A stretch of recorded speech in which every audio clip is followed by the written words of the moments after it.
Salut à vous. Alors, nouvelle vidéo sur le câble. Je te récapète qu'est-ce que c'est que ce tas de merde. Ici, tu es sur la chaîne des mécaniques. Si tu débarques avec cette vidéo, bienvenue, pose ton gros fiac sur le canapé et admire le travail. J'ai acheté ce câble il y a 2 ans de ça, 3 ans maintenant, tellement que ça traîne, que j'avais acheté au début pour faire une voiture de drift. Sauf que, entre temps, j'ai changé d'avis et j'ai décidé de le remettre en état propre parce qu'il y a quand même pas mal de boulot pour qu'elle soit propre. Donc, où on en est? Depuis la dernière vidéo que je t'invite à aller voir, qui en fait j'ai à peine remis le moteur dedans, qu'elle est déjà en panne, elle était en panne. Donc ce que tu as vu la dernière fois dans la vidéo, le redémarrage que ça retournait sur ces 6 cylindres, je vais être franc avec toi, je n'ai pas retravaillé sur la voiture. Donc là, le but de cette vidéo, ça va être de la redémarrer, de la refaire chauffer pour réussir à faire une purge correctement.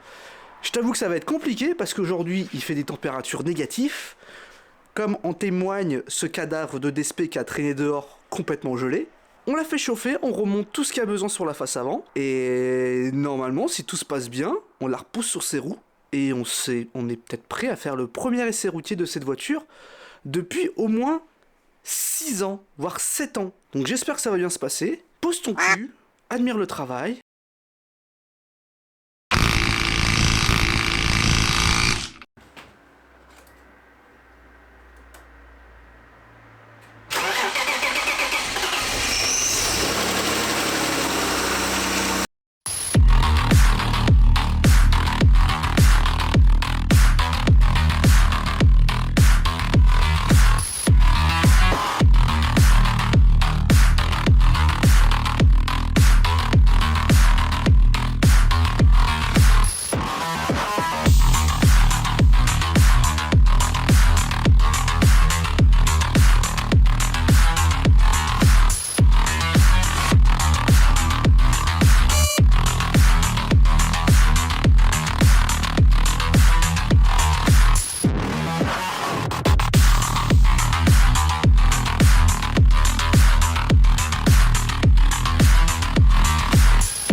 Bon, c'est plutôt bon signe. Là, ça va faire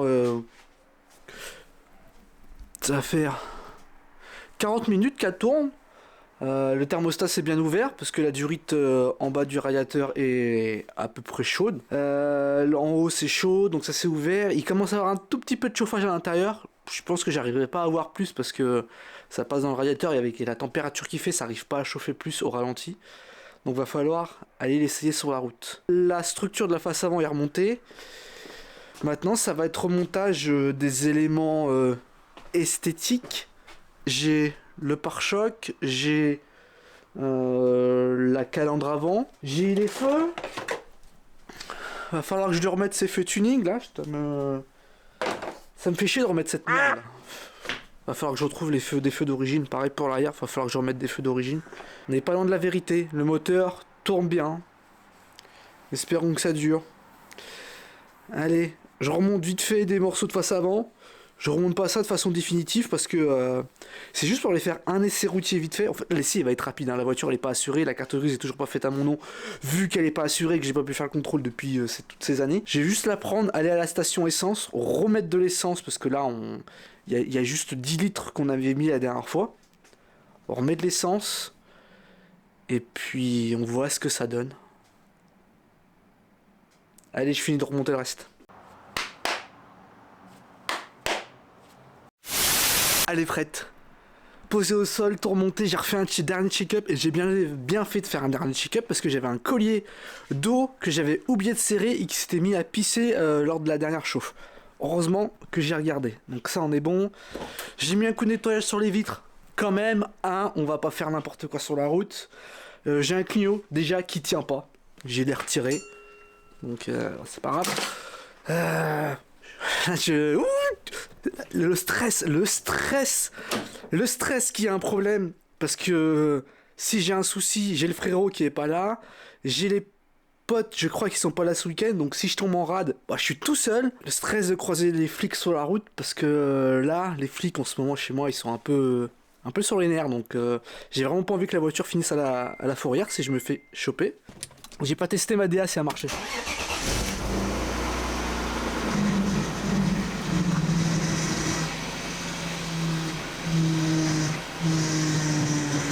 Ah, le temps que ça se réamorce. Ah, ça y est, c'est bon. Allez, je t'embarque avec moi. J'essaye de te caser un peu comme je peux, mais...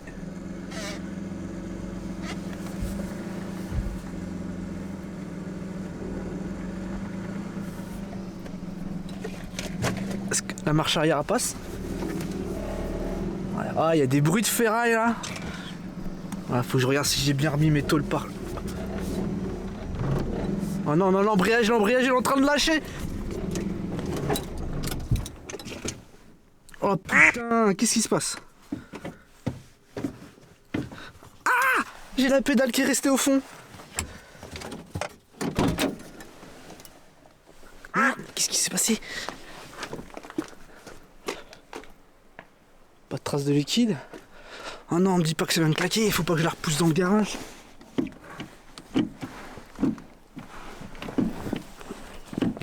Oh, ça va pas être bon ça. Qu'est-ce qui se passe? Ah, il y a un problème avec la pédale. La porte aussi.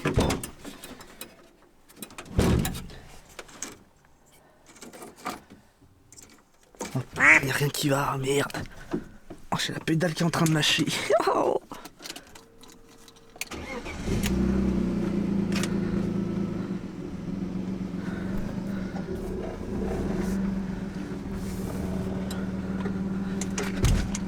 Ah putain, la pédale d'embrayage. Ah, je peux pas aller l'essayer. Ah, chier. Bon, on ira pas l'essayer. Et merde. Bon, j'ai trouvé le problème. Pourquoi je suis flou là? Voilà, j'ai trouvé le problème. Mon récepteur d'embrayage qui est mort. Je l'ai démonté de la boîte, on va aller les voir 2 secondes. On va aller les voir. Je t'explique avant parce qu'il n'y a pas de place dessous. Je l'ai enlevé et il y a du liquide de frein qui a coulé partout. Donc, ça veut dire que j'ai foutu plein de liquide de frein dans ma boîte que j'avais toute nettoyée.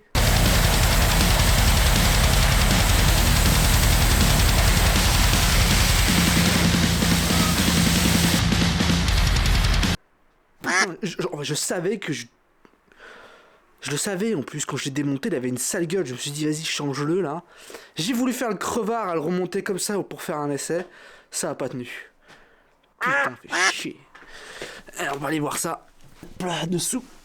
Je sais pas si tu vas avoir un truc. Alors, déjà. Tu vois ça? C'est ce qui a coulé quand je l'ai démonté. Et. Faut que je te fasse de la lumière. Comment il est tout gras.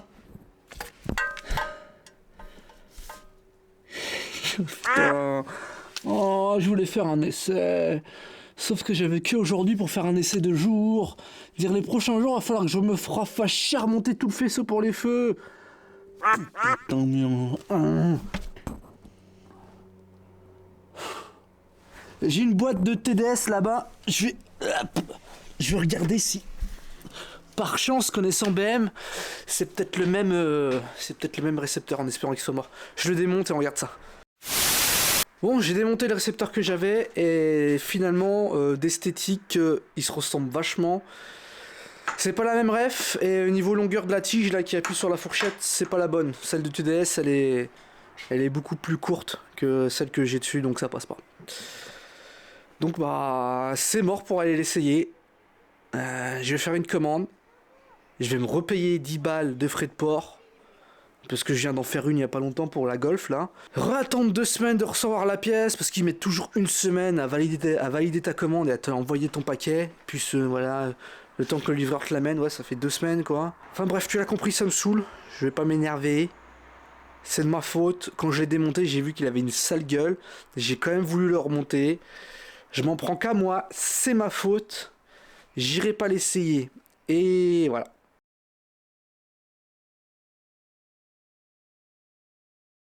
Eh, ça faisait longtemps qu'on s'était pas vu, tiens. Il s'est passé 2 semaines depuis la dernière fois. 2 semaines pour recevoir les pièces. Recevoir la pièce qui me manquait pour faire enfin cet essai du cab. Oui, bah c'est forcément quand tu commandes toujours chez eux, hein, c'est à chaque fois tu retombes dans le même vice. C'est comme une relation toxique avec un couple, là. Meuf, mec, enfin, tu fais ce que tu veux avec ton cul, quoi. Tu sais que tu te dis à chaque fois, non, j'y retournerai pas, j'y retournerai pas. Et à chaque fois, tu retombes dedans et à chaque fois, tu te refais avoir. En même temps, ils font des prix tellement bas que c'est difficile de résister, hein. J'ai reçu ça, bon, j'ai pas fait que la commande. Reste là. J'ai pas fait que la commande du câble, j'ai commandé d'autres pièces au passage, hein, quitte à attendre 2 semaines, autant commander ce qui te manquait pour le reste. J'ai fait quoi de mon couteau? J'ai perdu mon couteau.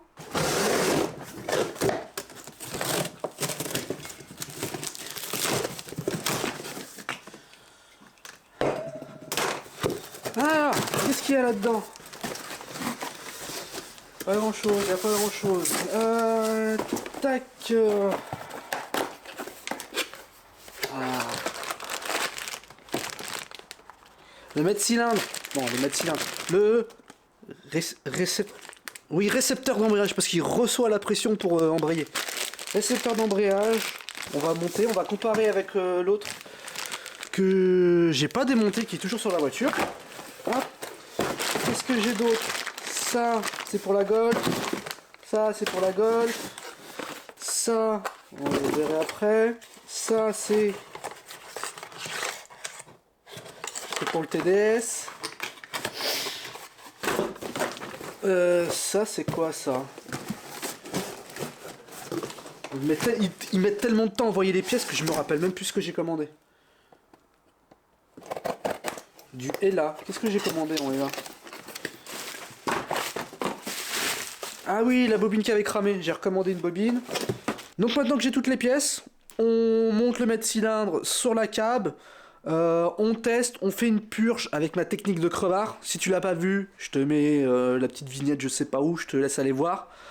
J'espère que ça va fonctionner parce que je sais que les purges d'embrayage, c'est assez galère. Même si tu fais tout bien avec les bons outils, bien correctement, souvent ça pose des problèmes. Pourquoi, j'en sais rien. J'espère que ça va bien marcher. On monte ça tout de suite. Oui.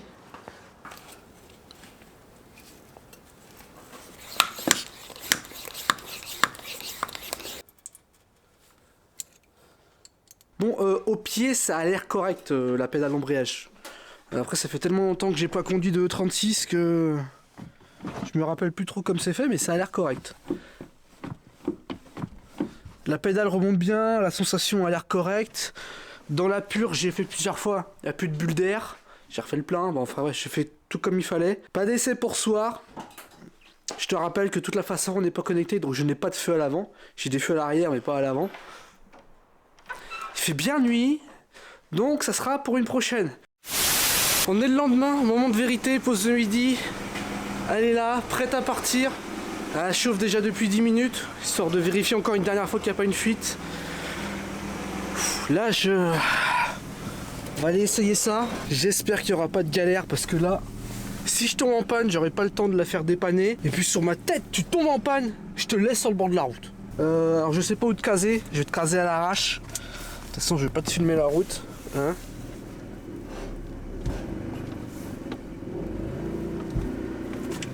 Déjà, l'embrayage il fonctionne bien. Ça freine. On va pas aller bien loin.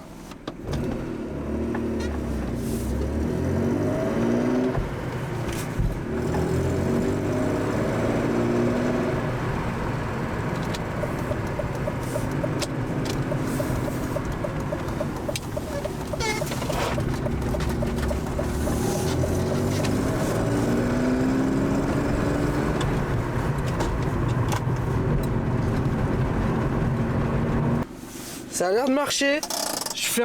On va faire un premier arrêt, voir s'il y a une fuite ou pas.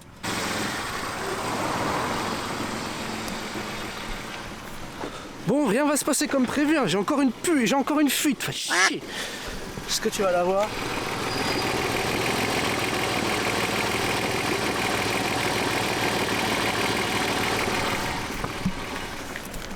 Putain, c'est une fuite de liquide de refroidissement. Allez, on la rentre vite là. Ah, elle va pas vouloir se laisser faire cette merde là. Putain, casser les couilles de cette caisse. Tu commences sérieusement à me péter les boules, hein. De retour dans le garage, j'ai trouvé d'où venait la fuite. C'est moi qui ai encore fait la connerie, j'ai oublié de serrer une durite. Mais comme tu peux voir, t'as beau la faire chauffer pendant quasiment 1 heure dans ton garage, la faire accélérer et tout, faire rouler le véhicule, il n'y a rien de mieux pour la faire monter en pression et tout ça, hein. Ça fait ça, je suis à peine sorti, j'ai à peine fait 10 mètres que la fuite s'est déclarée, alors qu'elle avait tourné quasiment plus d'1 heure dans mon garage et j'ai fait plusieurs fois la purge et tout, mais la fuite s'est jamais déclarée. Va comprendre les mystères de la mécanique. Donc là, c'est tout remis, c'est serré, j'ai refait un tour de toutes les durites, tout a l'air bon, j'ai refait les niveaux et compagnie, et j'ai tout rechecké, donc là normalement elle est bon pour refaire un essai, sauf qu'il fait nuit, je peux pas aller l'essayer, la face avant est toujours pas branchée, la flemme. Malgré le petit essai qu'on a fait, j'ai pu m'apercevoir de certaines choses, du bon, du mauvais. Elle avait l'air de bien fonctionner, à bas régime elle marchait bien, elle avait de la reprise, ça allait nickel. L'embrayage avait l'air de bien marcher, même si je pense qu'il reste encore un tout petit peu d'air dans le circuit, parce que je trouve la pédale quand même vachement molle. Mais bon, toute sa course, ça débraye bien, ça accroche pas, ça là-dessus c'est nickel. J'ai pu m'apercevoir d'un souci que le propriétaire à qui j'ai acheté m'avait parlé. Je pensais l'avoir résolu. C'est au niveau de la transmission, quand tu passes les vitesses, quand tu lâches l'embrayage, quand tu débrayes, quand tu rembrayes, tu débrayes, enfin bref, quand tu lâches l'embrayage, il y a un bruit dans la transmission, ça fait boum. Dès que tu lâches l'embrayage, boum, boum. Alors je pensais que c'était les supports moteurs, les supports de boîte qui étaient morts. Je les ai changés, mais ça fait toujours le bruit. Ça a pas l'air de venir du volant Bimas parce qu'on l'a contrôlé hors montage du moteur et il avait l'air correct. Il avait l'air avec les connaissances que j'ai. Donc je sais pas d'où ça vient, j'avais checké quand j'ai acheté le véhicule, le train arrière est pas en train de s'arracher, donc c'est pas le berceau ou le pont qui est en train de taper sur la caisse. Je vois pas d'où ça peut venir, va falloir que je check le pont, est-ce que le pont est bon? Bah déjà c'est pas un soudé, c'est un pont normal, est-ce qu'il serait mort, est-ce qu'il aurait massacré le pont, enfin je sais pas. Va falloir que je check ça. Il y a des bruits de partout dans la bagnole, putain, pour éliminer tout, il y a des bruits de grincement et tout, la ligne d'échappement qui couine. Enfin, je vais avoir un sacré taf pour éliminer tous les problèmes, tous les bruits et tout. Enfin, il y a encore du taf. On a aussi toute la face avant à refaire. Là, c'est feu Angelai, ça dégage. Vu que c'est une phase 1 qu'on voit aux haricots bien carrés, c'est la phase que j'adore. On va la remettre d'origine, clignot orange, répétiteur orange, feu normal. On va lui faire un total. Donc là, ce qu'il faut absolument faire en priorité maintenant, vu qu'on sait qu'elle marche, qu'elle roule à peu près, sous réserve du 2e essai qui j'espère sera concluant, il faut absolument s'occuper de tout ce qu'il y a pour passer le contrôle technique. Il y a plein de choses qui vont pas. On va faire une petite liste pour voir ce qui va pas. En priorité pour le contrôle technique, il faut faire le... Oh, il a séché.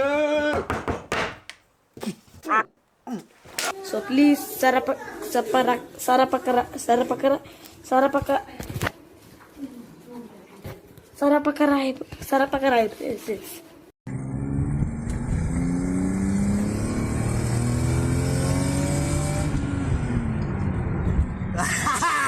Ça marche en 20, putain. Bon, est-ce que après avoir fait mon premier essai routier, je suis encore en train de redémonter la moitié de la bagnole parce que j'ai encore une 4e fuite? Non, c'est pas vrai. C'est pas vrai. Tout va bien. Tout va bien. Y a pas de fuite. Y a pas de fuite.